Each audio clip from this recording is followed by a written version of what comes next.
things are better left unknown. And I'll never find you here, 'cause no one's ever home.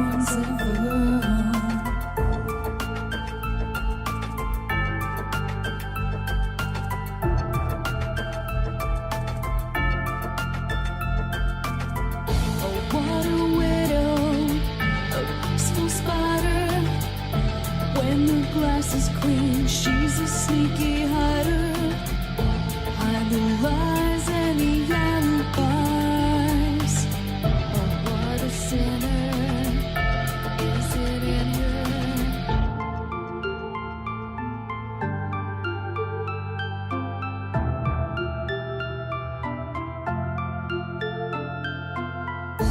What's the truth in this riddle? Is love really just this simple? I can't seem to find my way in this world that never stays.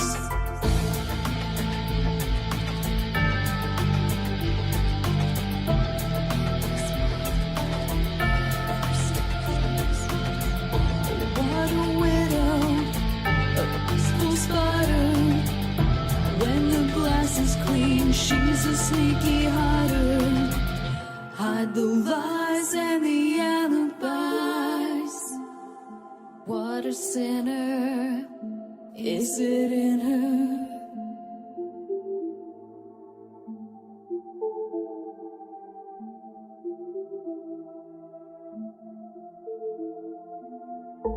Is this real? Just illusion? I'm lost in the wonderland of confusion.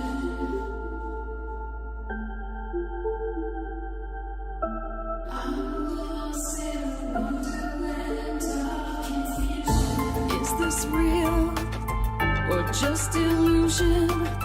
Manifestation or a dark delusion? Is this real or just illusion? I'm lost in a wonderland of confusion.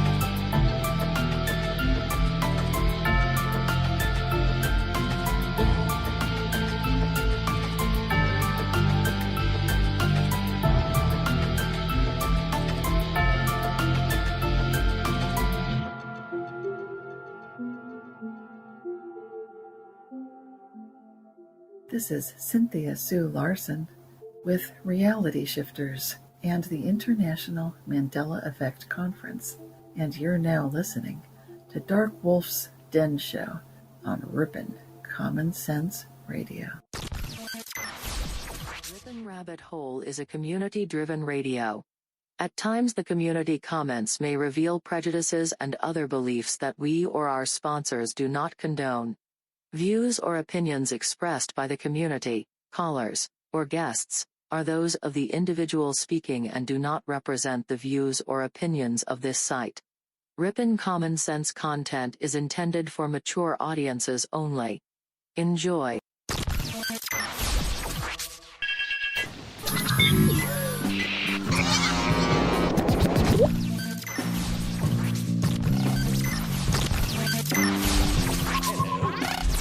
Hello.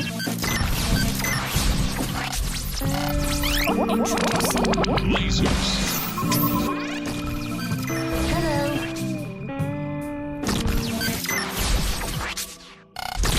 This station is now the ultimate power in the universe. This is your man Meta, aka Propagate This Light, and you're now listening to Dark Wolf's Den.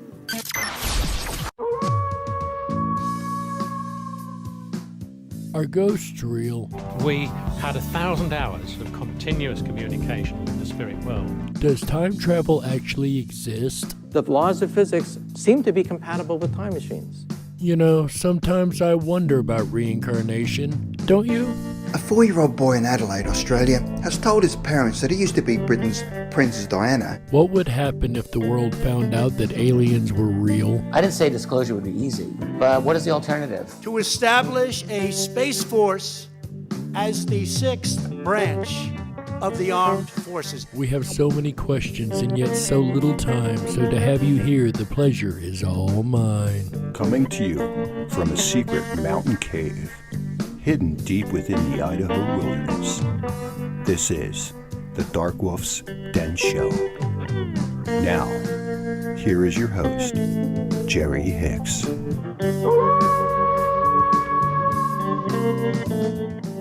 That's right, I am Jerry Hicks, also known as the Dark Wolf, and we are broadcasting live worldwide from a secret mountain cave hidden high up in the beautifully snow-covered peaks of the Idaho mountains.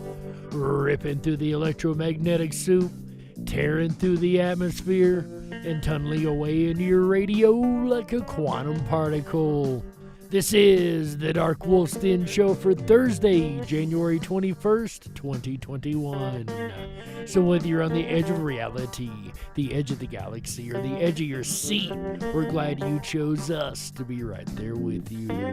Ladies and gentlemen, tonight we are going to talk about panpsychism as it relates to consciousness. This is a philosophical idea that has started to cross the boundaries over into science, and there's a whole lot to go through and a little time to get there, ladies and gentlemen. So without further ado, we are going to get this party started. But first, today in history. And I'm going to go ahead and apologize beforehand because this one is just a little bit dark. But ladies and gentlemen, on this day in 1793, Louis XVI of France is executed by the guillotine in Paris following his conviction for high treason. That's right, ladies and gentlemen, a little dark but incredibly interesting. And that is today's Today in History. Once again, a little dark but incredibly intriguing, ladies and gentlemen. And speaking of intriguing, tonight's topic, if you've been following the consciousness series all month, you're really going to enjoy this. And if you've been following the conscious theory series since last night, then this one's really going to be intriguing to you, ladies and gentlemen. We are talking about the idea that everything and everything has some type of consciousness. That is the basic definition of panpsychism. But of course, show is over. That's it, ladies and gentlemen. Thanks for being here. Just kidding. We've got actually a whole lot to go through. The speaker we have tonight is a name that when you start looking into the consciousness debates and the research surrounding consciousness, you start to run into people like Dr. Rupert Sheldrake that we heard from a couple weeks ago. You start to run into people like Donald Hoffman that we heard from last night. And, these research names start to come up over and over. And it's really, really interesting, the research that has been done. And it's one of those things, like I said earlier, that kind of borderlines philosophy and science. And that's what is exciting about ideas like this, because with consciousness, we can actually put all the ideas back on the table like we were discussing in last night's episode. And ladies and gentlemen, without further ado, our speaker for this evening, Mr. David Chalmers. Right now, you have a movie playing inside your head. It's an amazing multi-track movie. It has 3D vision and surround sound for what you're seeing and hearing right now. But that's just the start of it. Your movie has smell and taste and touch. And already it reminds me of last night's conversation about the interface and the interface that we use to interact with the world and seeing reality as it not necessarily as it is, but as its fitness for us to see reality. And it's amazing. There could be a lot of movies going on around us, right? A lot of movies going on that we don't necessarily see at the time. And I guess everyone's kind of living their own little movie, it could be said, right? Everybody got their popcorn? Let's talk about movies. It has a sense of your body, pain, hunger, orgasms. It has emotions, anger, and happiness. It has memories, like scenes from your childhood playing before you. And it has this constant voiceover narrative in your stream of conscious thinking. You guys have that inner voice. I know I do. I've got a little guy in the back of my head that goes nuts when something crazy happens. I try to keep it, cool and calm on the outside, but the little guy inside is losing his mind, right? At the heart of this movie is you experiencing all this directly. This movie is your stream of consciousness, the subjective experience of the mind and the world. And once again, like always, it comes back to the perception and how we perceive the world to be real, right? The star of our own movies. Consciousness is one of the fundamental facts of human existence. Each of us is conscious. Would you agree with that? Are each of us conscious, or have I put everybody to sleep yet, put you into the unconscious, right? Are you guys conscious? I would agree that I'm conscious, right? If you're listening to the show, I would like to think so, right? We all have our own inner movie. You, and you, and you. There's nothing we know about more directly. At least I know about my consciousness directly. I can't be certain that you guys are conscious. Consciousness also is what makes life worth living. If we weren't conscious, nothing in our lives would have meaning or value. And it calls back to earlier shows we did and the idea of illusion, right? The idea that you have to be conscious to experience illusion. But at the same time, it's the most mysterious phenomenon in the universe. Why are we conscious? Why do we have these inner movies? Why aren't we just robots who process all this input, produce all that output, without experiencing the inner movie at all? Because as we know, that's exactly what scientism and neuroscience says that we are. We're just great big lumbering robots, as we heard in an earlier episode. I can't remember who said that, but I clearly disagreed with it then, and I disagree with it now. We're more than just big lumbering robots. We actually have conscious experiences, inner dialogues, inner movies, as he has put it here. Right now, nobody knows the answers to those questions. I'm going to suggest that to integrate consciousness into science, some radical ideas may be needed. And that, ladies and gentlemen, is the voice of a true scientist, a person who is willing to look at the more radical ideas and see what they may actually offer. Because if we look back at science, the radical ideas at the time turn out to be the correct ideas later. Some people say a science of consciousness is impossible. Science, by its nature, is objective. Consciousness, by its nature, is subjective. So there can never be a science of consciousness. What do you think? That's a big divide between objective and subjective reality, right? Can there be a science of consciousness? It reminds me of the broad gap between quantum physics and regular physics. Quantum physics has a set of rules it goes by, and then macro physics, or what we consider regular, real world solid physics, large object physics, have a set of rules they go by.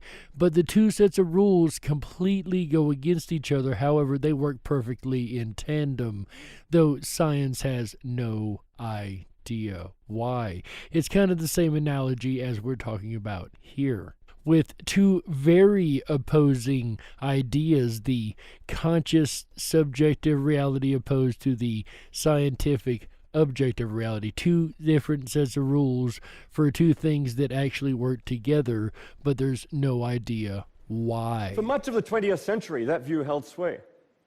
Psychologists studied behavior objectively. Neuroscientists studied the brain objectively. And nobody even mentioned consciousness. And never the twain shall meet, right? Just break everything up into different materialist worldviews and see if we can figure out, break it down to its smallest pieces and see if we can figure out what's going on here. Let's root around in here with a little stick and see what we can find, right? That seems like a kind of a bad approach to me. It's compartmentalizing to stop asking the questions, which eventually, luckily, that has been overcome.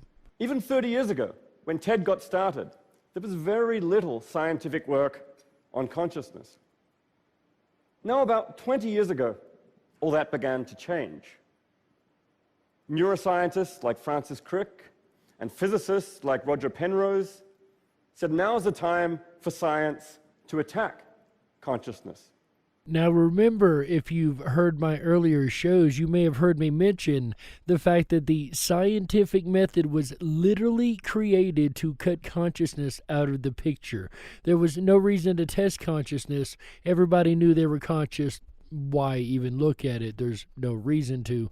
But the fact that they finally decided to take a look at consciousness in a serious scientific effort really actually is kind of, what's the word I'm looking for, kind of inspiring.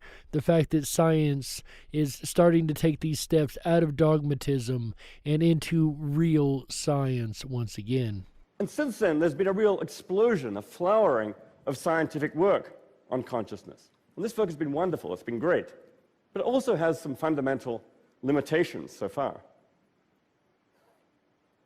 The centerpiece of the science of consciousness in recent years has been the search for correlations between certain areas of the brain and certain states of consciousness. And I won't go into my rant on this episode because I'm sure you guys are kind of tired of hearing it. But as we know, I don't believe that the brain creates consciousness. I believe consciousness is something altogether entirely different than the brain. I believe it interacts with the brain as more of a filter, if you will, or a receiver to consciousness, but I really don't think the brain creates it. But I'm going to get back off of my soapbox here and turn it back over to Dr. Chalmers. We saw some of this kind of work from Nancy Canwisher and the wonderful work she presented just a few minutes ago. Now we understand much better, for example, the kinds of brain areas that go along with the conscious experience of seeing faces, or of feeling pain, or of feeling happy. But this is still a science of correlations. And as Eva over at Once Upon a Timeline, shout out to you, Eva, over there. If you end up watching this, we really appreciate it.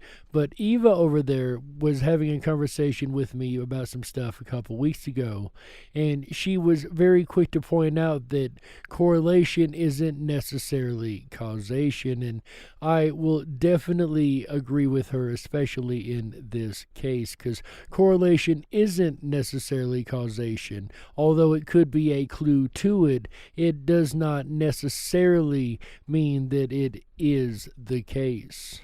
It's not a science of explanations. We know that these brain areas go along with certain kinds of conscious experience, but we don't know why they do. Another example of this is the fact that science can tell you what area of the brain lights up when you eat a piece of chocolate. However, they can't tell you why the neurons fire like they do to give you the conscious experience of chocolate opposed to the experience of vanilla or butterscotch or whatever other flavors. So science cannot fully explain why this happens. They can tell you once again that it lights up, they can tell you where it lights up, but they can't tell you why it lights up, what is actually occurring there. Science is just as clueless as anybody else. I like to put this by saying that this kind of work from neuroscience is answering some of the questions we want answered about consciousness. The questions about what certain brain areas do and what they correlate with. But in a certain sense, those are the easy problems. No knock on the neuroscientists. There are no truly easy problems of consciousness. But it's the easy problems of consciousness opposed to the hard problem of consciousness, which is, once again, the why. But it doesn't address the real mystery at the core of this subject. Why is it that all that physical processing in a brain should be accompanied by consciousness at all? Why is there this inner subjective movie? Right now, we don't really have a bead on that.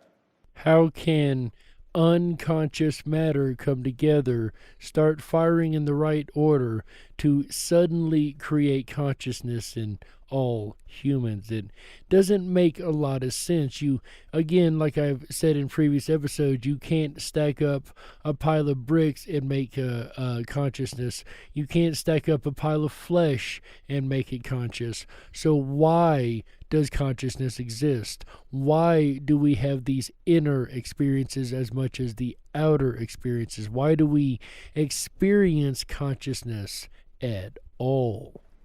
Now you might say, let's just give neuroscience a few years. It'll turn out to be another emergent phenomenon, like traffic jams, like hurricanes, like life, and we'll figure it out. The classical cases of emergence are all cases of emergent behavior. How a traffic jam behaves, how a hurricane functions, how a living organism reproduces and adapts and metabolizes. But all of these still assume a mechanical reason. Until they stop looking for the mechanical reasons and include the spirit or soul realm, in my opinion, the consciousness realm, then they're going to get nowhere really quick. But that is my opinion. All questions about objective functioning, you could apply that to the human brain and explaining some of the behaviors and the functions of the human brain as emergent phenomena. How we walk, how we talk, how we play chess. All these questions about behavior. But when it comes to consciousness, questions about behavior are among the easy problems. When it comes to the hard problem, that's the question of why is it that all this behavior is accompanied by subjective experience? And here are the standard paradigm of emergence, even the standard paradigms of neuroscience don't really so far have that much to say. As we know, they pretty well have nothing to say at all about why consciousness is arisen from the neurons and areas of the brain that are lighting up. And once again, I fully believe that is because the brain acts as more of a receiver than it is a production or making the emergence of consciousness. But of course, I'm getting old in saying that, aren't I? Now, I'm a scientific materialist at heart. Yeah, you heard that right, ladies and gentlemen. The thing that we rail against on this show constantly, materialism and materialist science. We have ourselves here a materialist. But, however, listen to this. I want a scientific theory of consciousness that works. And for a long time, I banged my head against the wall, looking for a theory of consciousness in purely physical terms that would work. But I eventually came to the conclusion that that just didn't work for systematic reasons. So even the materialist, after giving it everything he had and, as his words, banging his head against the wall, finally came to the conclusion that there is no material evidence for consciousness. There's no way you're going to explain the why of consciousness with a materialist world view. It's a long story, but the core idea is just that what you get from purely reductionist explanations in physical terms, in brain-based terms, is stories about the functioning of a system, its structure, its dynamics, the behavior it produces. Great for solving the easy problems, how we behave, how we function. And it reminds me of the conversation that we had last night with the computer analogy, right? With the desktop being the space-time and the icons moving through it. And in the same idea you have here, that you can explain the outcome of consciousness. I can tell you what my conscious experience is, as I've said before, but I can't prove to you that I'm any more conscious than you can prove to me. And there's no way to prove that either one of us aren't really a brain 100 or 1,000 years in the future in a glass jar hallucinating this conscious experience. There's no way to prove that that is or is not the case. So there's no way to prove that you or I are actually conscious, right? We know we're conscious, we know we're having subjective experiences, but why? That still doesn't answer the why we have these subjective personal experiences. But when it comes to subjective experience, why does all this feel like something from the inside that's something fundamentally new? And it's always a further question. So I think we're at a kind of impasse here. We've got this wonderful, great chain of explanation. We're used to it, where physics explains chemistry. Chemistry explains biology. Biology explains parts of psychology. But consciousness doesn't seem to fit into this picture. None of them individually, nor all of them combined, can still come together to explain why consciousness exists, right? Or why things happen in consciousness. These subjective experiences exist. On the one hand, it's a datum that we're conscious. On the other hand, we don't know how to accommodate it into our scientific view of the world. So I think consciousness right now is a kind of anomaly. And this is another sign of a good scientist. Instead of overlooking an anomaly and just pretending it isn't there or discarding it, they are actually taking a new approach and really asking, okay, this is anomalous. Why is this happening? Why is this anomaly occurring? What is actually going on? And this is the approach that I wish more of science would take to more things that are considered fringe topics. One that we need to integrate into our view of the world, but we don't yet see how. Faced with an anomaly like this, radical ideas may be needed. I think that we may need one or two ideas that initially seem crazy. And crazy ideas, that's my favorite, right? And the reason that's my favorite is, think about it. The crazy ideas that were considered radical and insane in the past, we now consider people of genius today because they thought outside the box and had those radical, crazy ideas and thoughts. Before we can come to grips with consciousness, scientifically. Now, there are a few candidates for what those crazy ideas might be. And we're going to hear about those crazy ideas in the second half. That's right. Real quick, guys, before we go out to break, I've got a couple things I would like to announce. I was talking to the station manager earlier, and I got a list of two things. Number one, the top 5 countries besides the United States where our listener base is the strongest. That's right, ladies and gentlemen.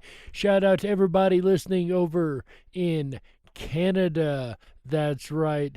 Followed by Great Britain as number 2. Then India being the third one on the list. I appreciate everybody on those top 3 listening over there, as well as Puerto Rico. I've actually got some friends from down Puerto Rico way. I'm so glad to have you guys on board. You guys know there's a lot of craziness going down in Puerto Rico. I could do a whole month worth of shows just on the craziness and paranormal stuff in Puerto Rico. Actually, not a bad idea. I just might. And number 5 on the list, Morocco. We appreciate everybody tuning in. So many people in those top countries. And we've got some countries we've added to the list recently, ladies and gentlemen. We have grown from 26 countries worldwide to approximately 49 countries worldwide. That's right, ladies and gentlemen. We would like to welcome along Colombia, as well as the listeners over in New Zealand, Tanzania, Venezuela, Belgium, Mexico, and South Africa. We are so glad to have every last one of you guys along for the ride worldwide. That's right. It is an absolute honor and pleasure to be able to do these shows for you guys every week, and we appreciate every last one of our listeners, whether in the countries we've mentioned, whether you're at Ripon, Wisconsin, our home base, our flagship studio over there, or whether you are hanging around on YouTube listening to us, or even listening to us on demand over at the riponrabbithole.com, RIPONRABBITHOLE.com. We're so glad to have you guys along for the ride, every last one of you guys. And with that said, ladies and gentlemen, we got to go ahead and take a network break right here, and we will be back with the second half of the Dark Wolf's Den show as we dig deeper into the concepts leading up to panpsychism. All that and more right after these messages. Don't you touch that dial. That's right. We got to stoke the fires and run off the men in black. Don't touch that dial. We'll be right back.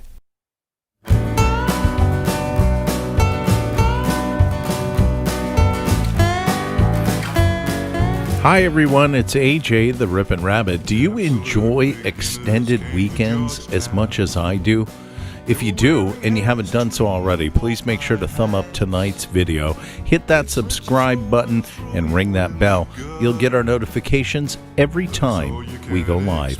We're here every Wednesday, Thursday, Friday, Saturday, and Sunday nights, bringing you the very best of common sense radio, the Ripon Rabbit Hole. I gotta say, Jerry kicks off the weekend right. I really enjoy Wednesday and Thursday nights. He'll be back again to do it all over once more next weekend, starting Wednesday night. That's right. If you haven't done so already, hop on over to riponrabbithole.com. That's RIPONRABBITHOLE.com and sign up for a Backstage Pass. It's absolutely free to do so. It's going to unlock some really cool bonus and exclusive features like our Down the Rabbit Hole social media network. It's awesome. I've had so much fun communicating with so many people that I have, met in the YouTube chat room that have crossed over and made their way down the rabbit hole. It's really exciting to see how our community-generated press is really growing. And I gotta say, in today's day and age, there are so many things that just make you go, And at the bottom of every page at riponrabbithole.com is a little red microphone where you can send a shout out. You can record a 30-second message and it'll come direct to us and we'll play it on air. In fact, I'm working on an upcoming episode, things that make you go, about the most recent presidential election. So if you have something and you scratch your head and you say, go on over to riponrabbithole.com and send us your shout out, your thing that makes you go, about President Joe Biden. Because I have a few of them and I'm gathering them for an upcoming episode. Speaking of which, Come along with me tomorrow night on another episode of the Ripon Rabbit Hole live show.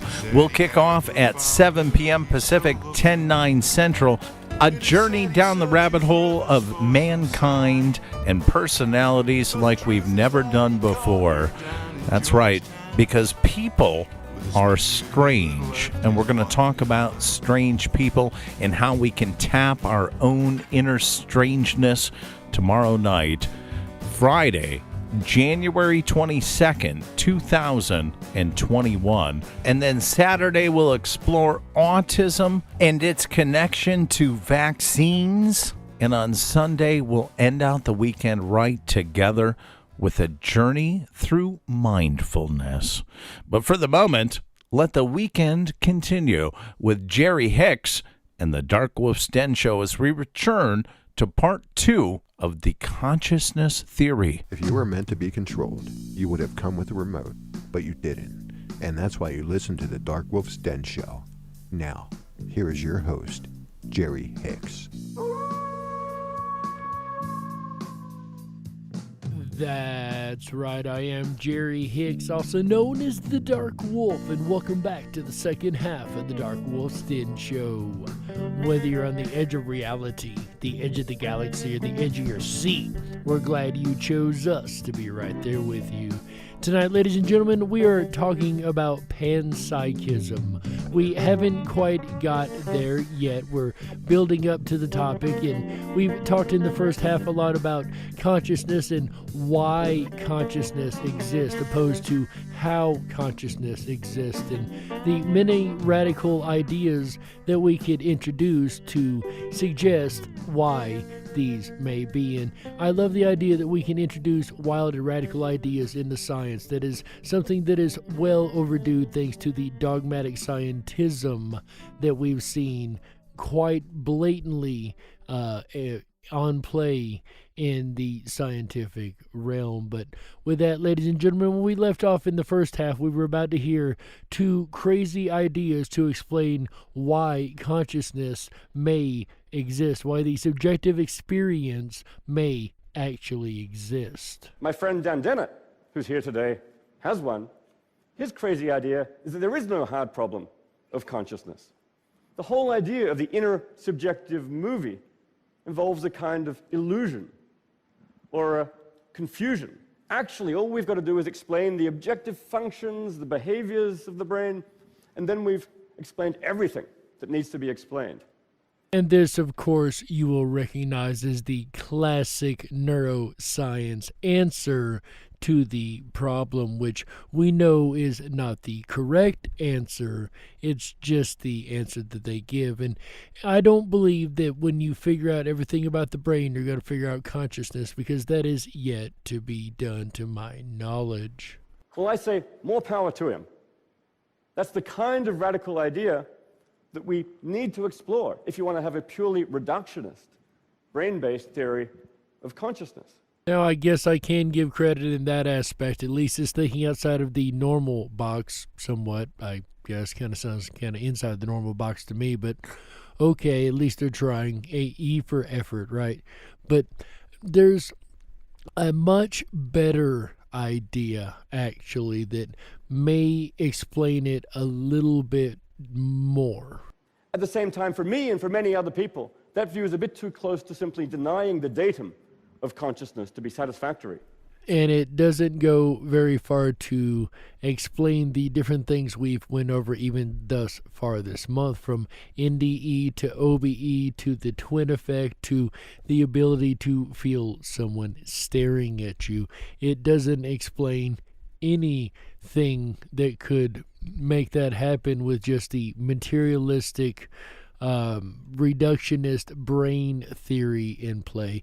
It will never, to my opinion, be able to explain those anomalous actions or anomalous qualities of consciousness, let alone the subjective experience we each individually have. So I go in a different direction.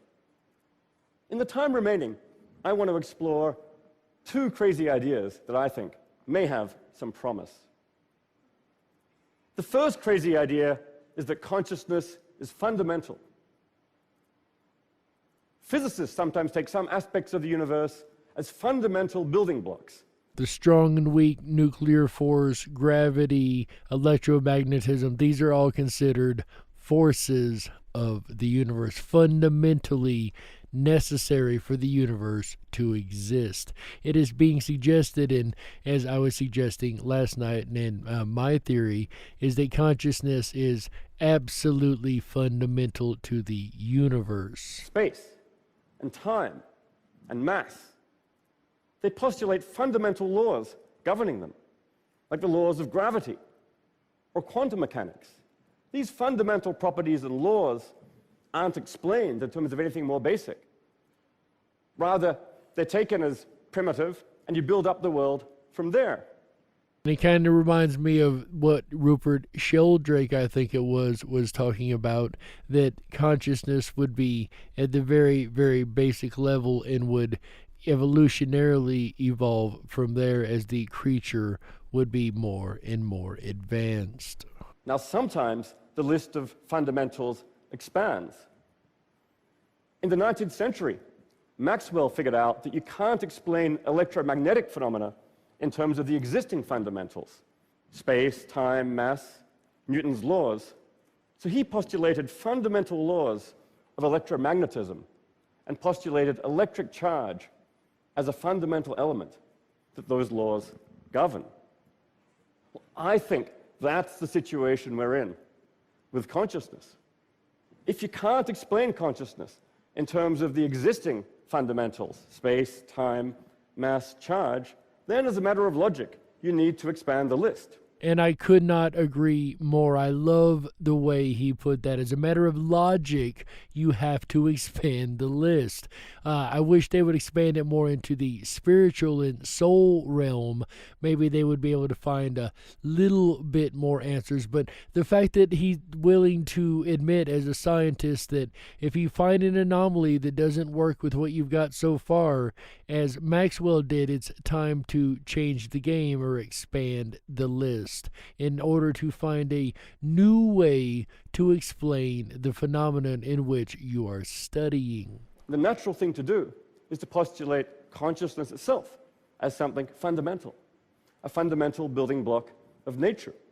This doesn't mean you suddenly can't do science with it. This opens up the way for you to do science with it. What we then need is to study the fundamental laws governing consciousness, the laws that connect consciousness to other fundamentals, space, time, mass, physical processes. Could you imagine that? An equation or a set of laws that explain how the consciousness itself is governed, from the connection to space-time to the connection between consciousnesses, the whole 9 yards. If we could all be mapped out, the fundamental laws that govern how consciousness itself works. I think that would actually be really awesome. What do you guys think? Go ahead and put a 1 in the chat room if you think it'd be really neat to have a fundamental explanation of laws or ideas that govern the explanation of how consciousness is done. Or go ahead and put a 2 if you don't think that's a good idea. You think consciousness is always changing and that can't be done. Physicists sometimes say that we want fundamental laws so simple that we could write them on the front of a t-shirt. Well, I think something like that is the situation we're in with consciousness. We want to find fundamental laws so simple we could write them on the front of a t-shirt. We don't know what those laws are yet, but that's what we're after. Again, could you imagine? I think that's kind of a neat idea, the laws of consciousness, right? I personally think that it can be done. That once it's figured out and accepted that there's another side to it, another dimensional side, then I think that's the point at which physics and this idea of consciousness and the other realm, the soul realm, will be able to match up and finally come together. Will that ever happen? Man, I hope so. The second crazy idea is that consciousness might be universal. Every system might have some degree of consciousness. This view is sometimes called panpsychism. Pan for all, psych for mind. Every system is conscious, not just humans, dogs, mice, flies, but even Rob Knight's microbes, elementary particles. Think about that. From mice and mammals and creatures and plants, which we could all agree have some type of conscious awareness, maybe not to the degree that humans have, but we know that animals are consciously aware of their surroundings. So what about your table, though, or your microphone, or the phone in your hand, right? The molecules that make that up, could they have a consciousness awareness to them? Could everything and anything have a consciousness that drives it? Even a photon has some degree of consciousness. The idea is not that photons are intelligent or thinking. You know, it's not that a photon is racked with angst because it's thinking, I'm always buzzing around near the speed of light. I never get to slow down and smell the roses. No, not like that.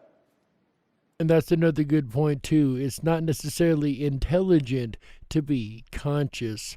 A mouse isn't as intelligent as a human, yet we can agree that both are conscious. But the thought is maybe photons might have some element of raw subjective feeling, some primitive precursor to consciousness.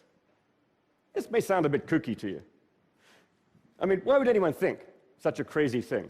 Some motivation comes from the first crazy idea, that consciousness is fundamental. If it's fundamental, like space and time and mass, it's natural to suppose that it might be universal too, the way they are. I would have to agree with that assumption. If everything else fundamental is universal, then I would expect it would match the pattern, yes. It's also worth noting that although the idea seems counterintuitive to us, it's much less counterintuitive to people from different cultures, where the human mind is seen as much more continuous with nature. This is to speak of like the Eastern cultures, the India and the Buddhist belief styles. And I can't say that I disagree with that. There's a lot of the Eastern religious belief systems that I think were a little more on the mark than what the Western belief systems have. And that goes all the way down into reincarnation and different things like that.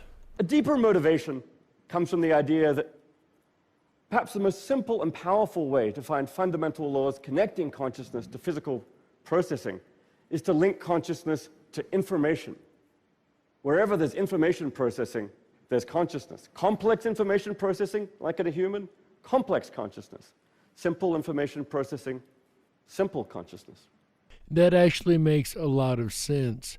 Again, you don't see rabbits doing your job, at your work, and there's a reason for that.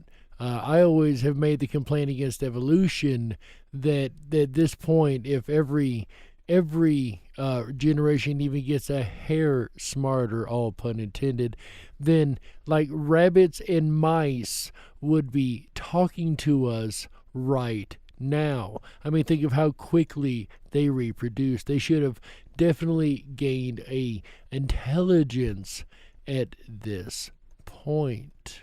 And the beetle from last night's episode with the bottle comes to mind in Australia, where it's a very simple creature. It doesn't process a lot of data. It couldn't even figure out that the bottle wasn't its mate. So small data processing, small consciousness. Big data processing, like humans, we do a lot of data processing at any given moment. We're processing tons and tons and tons of data just by being consciously aware. So the more data processing, the more consciousness involved. That does make sense to me, even from an evolutionary standpoint. A really exciting thing is in recent years, a neuroscientist, Giulio Tononi, has taken this kind of theory and developed it rigorously with a mathematical theory. He has a mathematical measure of information integration, which he calls phi, measuring the amount of information integrated in a system. And he supposes that phi goes along with consciousness. So in a human brain, incredibly large amount of information integration, high degree of phi, a whole lot of consciousness. In a mouse, medium degree of information integration, still pretty significant, pretty serious amount of consciousness. But as you go down to worms, microbes, particles, the amount of phi falls off. The amount of information integration falls off, but it's still non-zero. On Tononi's theory, there's still going to be a non-zero degree of consciousness. Like he said earlier, they're not exactly going to be expressing emotions or anything, but there will be some degree of consciousness to them. Thus, the particles come together, enough of them, they build and build and build to a higher degree of consciousness. That's the theory. In effect, he's proposing a fundamental law of consciousness. High phi, high consciousness. Now, I don't know if this theory is right, but it's actually perhaps the leading theory right now in the science of consciousness, and it's been used to integrate a whole range of scientific data. And it does have the nice property that it is, in fact, simple enough you can write it on the front of a T-shirt. Another final motivation is that panpsychism might help us to integrate consciousness into the physical world. Remember we said earlier the physical world and consciousness go together about like physics and quantum physics go together. They both work independently, but they shouldn't work with each other, right? Physicists and philosophers have often observed that physics is curiously abstract. It describes the structure of reality using a bunch of equations, but it doesn't tell us about the reality that underlies it. As Stephen Hawking puts it, what puts the fire into the equations? Well, on the panpsychist view, you can leave the equations of physics as they are, but you can take them to be describing the flux of consciousness. That's what physics really is ultimately doing, describing the flux of consciousness. On this view, it's consciousness that puts the fire into the equations. On that view, consciousness doesn't dangle outside the physical world as some kind of extra. It's there right at its heart.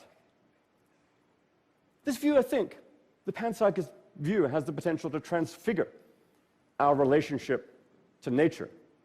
And it may have some pretty serious social and ethical consequences. Some of these may be counterintuitive. I used to think I shouldn't eat anything which is conscious, so therefore I should be vegetarian. Now, if you're a panpsychist and you take that view, you're going to go very hungry.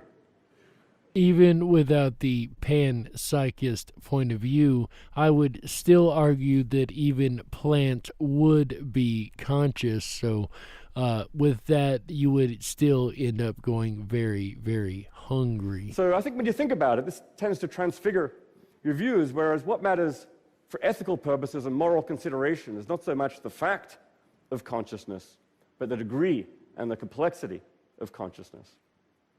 It's also natural to ask about consciousness in other systems, like computers. What about the artificially intelligent system in the movie Her, Samantha? Is she conscious? Well, if you take the informational panpsychist view, she certainly has complicated information processing and integration. So the answer is very likely yes, she is conscious. If that's right, it raises pretty serious ethical issues about both the ethics of developing intelligent computer systems and the ethics of turning them off. And I gotta say, I'm a little bit annoyed with Dr. Chalmers here right now, because I've always argued that AI could not be considered conscious by the definition of consciousness. But with panpsychism's definition, AI would be just as conscious as you and I in that consideration. That's really kind of spooky, and he's right. If it is conscious, then it would be killing it to turn it off. You really would get into the ethics of AI, the ethics of robots at that point. And yes, ladies and gentlemen, we're headed there. Finally, you might ask about the consciousness of whole groups. The planet. Does Canada have its own consciousness? Or at a more local level, does an integrated group like the audience at a TED conference? Are we right now having a collective TED consciousness? An inner movie for this collective TED group, which is distinct from the inner movies of each of our parts. And in the Mandela effect research, this is something that we have grappled with for a while, the idea that there could be multiple conscious groups, right? To what degree would you consider conscious groups? Would it be all humans, or like he said, would it be all of Canada? Would it be all of the USA? It's a really good question, and I've never really come to a breakdown of the final answer to that, but it is definitely something that I like to ponder on. I don't know the answer to that question, but I think it's at least one worth taking seriously. Okay, so this panpsychist vision, it is a radical one, and I don't know that it's correct. I'm actually more confident about the first crazy idea, that consciousness is fundamental, than about the second one, that it's universal. I mean, the view raises any number of questions, has any number of challenges, like how do those little bits of consciousness add up to the kind of complex consciousness we know and love? If we can answer those questions, then I think we're going to be well on our way to a serious theory of consciousness. If not, well, this is the hardest problem, perhaps, in science and philosophy. We can't expect to solve it overnight. But I do think we're going to figure it out eventually. Understanding consciousness is a real key, I think, both to understanding the universe and to understanding ourselves. It may just take the right crazy idea. Thank you. Dr. David Chalmers, ladies and gentlemen, and I couldn't agree more that those crazy ideas that will finally be able to push science forward in a new direction. What do you think? Do you think consciousness is universal, that everything has at least some degree of consciousness, all the way down to the finest particle, all the way down to the strings themselves? And if my theory is right, the strings themselves are made out of the collective consciousness, so that would make sense, a full consciousness that disseminates itself out to different degrees, in my opinion. Then again, you've got the idea of the fundamental consciousness, which, again, I'm not sure where my idea lies, right? I could still go with that and say that the fundamentalness is the fact that there is a universal consciousness. So it sounds like I can work my theory in either way, right? But either way, it stands for two different ideas, but which one do you think could be true, or do you think that none of them could be true at all? In the end, ladies and gentlemen, you be the judge. We got to close it out. That's right, that's it for this episode of the Dark Wolf's Den Show for Thursday, January 21st, 2021. So whether you're on the edge of reality, the edge of the galaxy, or the edge of your seat, we're glad you chose us to be right there with you. Ladies and gentlemen, we appreciate you being here with us tonight. If you haven't already, I would like you guys to hop on over to the riponrabbithole.com. That is RIPONRABBITHOLE.com. Over there, if you drop down the rabbit hole, we've got a special picture up, a graphic of the numbers I gave earlier when we were talking about our viewership. If you'd be interested in seeing that, a graphical representation on a world map, definitely go check that out down the rabbit hole at the riponrabbithole.com. While you're over there, make sure you sign up for our mail list. We send out an email every Wednesday with all of the different details of the different shows coming up every week or weekend on our 5-day weekends here on Ripon Common Sense Radio, because the animals are radio. We just don't quit. And speaking of the animals of radio, AJ the Ripon Rabbit will be back tomorrow, Friday, January 22nd, 2021, 7 p.m. Pacific, 10/9 Central, with an all-new episode of the Ripon Rabbit Hole Live Show. That's right. Make sure you tune in to hear about strange people. That's right, ladies and gentlemen. People are strange. There is no doubt about that. Just look around today's world. If you doubt me even a little bit, it's not hard to find somebody that you will consider even just a little bit strange. So make sure you come back Friday night to hear AJ the Ripon Rabbit talk about strange people. January 22nd. 2021. Then on Saturday, January 23rd, 2021, 7 p.m. Pacific, 10, 9 Central, AJ is going to tackle all new episode topic that is very near and dear to my heart. That is the topic of autism. I have met a few people in my life that are very autistic, and these have been people that have really latched on to me and opened up to me and really had a deep relationship and connection with me. So again, this is something that is very near and dear to my heart, and a topic that everybody should be informed about. Ladies and gentlemen, make sure you come back Saturday, January 23rd, 2021 for Ripon Rabbit, AJ the Ripon Rabbit's Ripon Rabbit Hole live show on autism. And then on Sunday, January 24th, 2021, 7 p.m. Pacific, 10, 9 Central, make sure you come back for the episode on mindfulness. Make sure you're mindful enough to check out the mindfulness episode. This is a way of being, a way of thinking, a way of living. Mindfulness is something that we can all practice and would probably help the world just a little bit, ladies and gentlemen. And that is going to round out the weekend here on Ripon Common Sense Radio. We really appreciate every last one of you guys being here with us.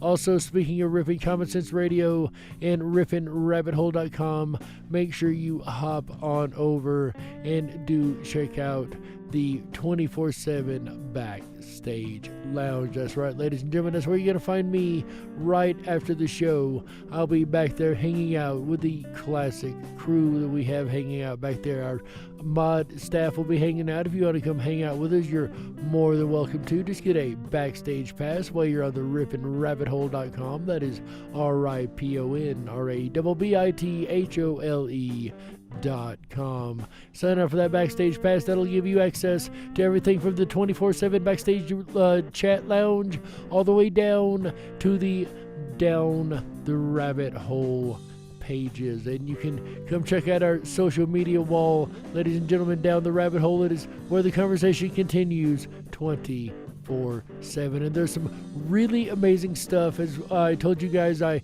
posted, we had that picture posted earlier about the numbers where the different countries that we're starting to grow in, if you're interested. Also, there was a post on there earlier that I put on. If you guys like to do a lot of reading and researching, I know I've got a lot of people out there listening that love to do research. If you really want to do a lot of research, I've got the gold mine for you. Go over to the Down the Rabbit Hole, drop down to the last post I made on January 21st, 2021. You will not be disappointed, I guarantee it. With that said, ladies and gentlemen, I hope everybody has enjoyed this weekend's episodes and this topic that we have been nailing down so hard. I can't wait to get back on the air next Wednesday and Thursday with you guys. I know AJ has got a lot of wonderful topics coming up this weekend, and I hope you guys enjoy them a lot. I'll be listening on the sidelines, and I hope you guys have a great weekend, ladies and gentlemen. On behalf of Chick Mandela Effect, Walt House, Michael Musco, AJ the Ripon Rabbit, the entire mod team over there. I forgot to shout out our special friend Earth Daughter. She helps us mod over there. I totally forgot to shout her out last night. I sincerely am sorry, Earth Daughter. You do an amazing job over there also. Thank you so much for coming back every week and helping us out. I can't believe I forgot that last night, ladies and gentlemen. On behalf of all those folks, as well as everybody at Ripon Common Sense Radio, my name is Jerry Hicks, also known as the Dark Wolf. And remember always, stay awake, but dare to dream. How yeah! Good night, everybody.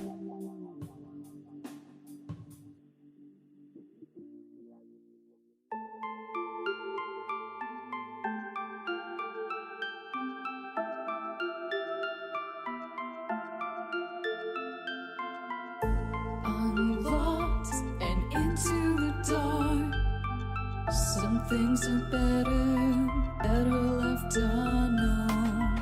And I'll never find you here, 'cause no one's ever home.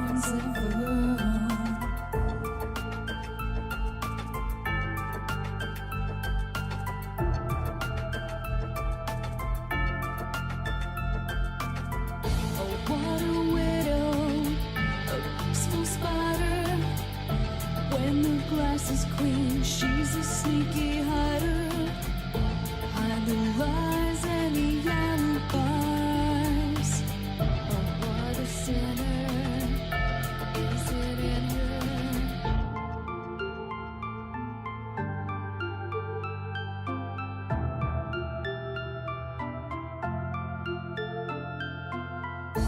What's the truth in this riddle?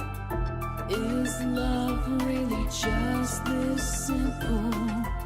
I can't seem to find my way in this world that never stays.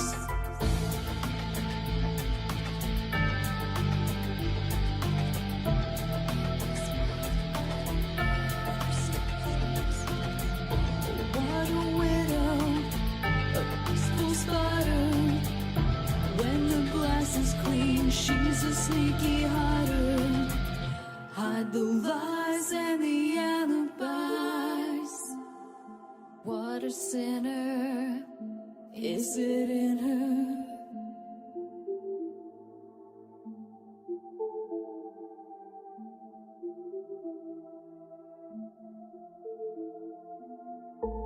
Is this real?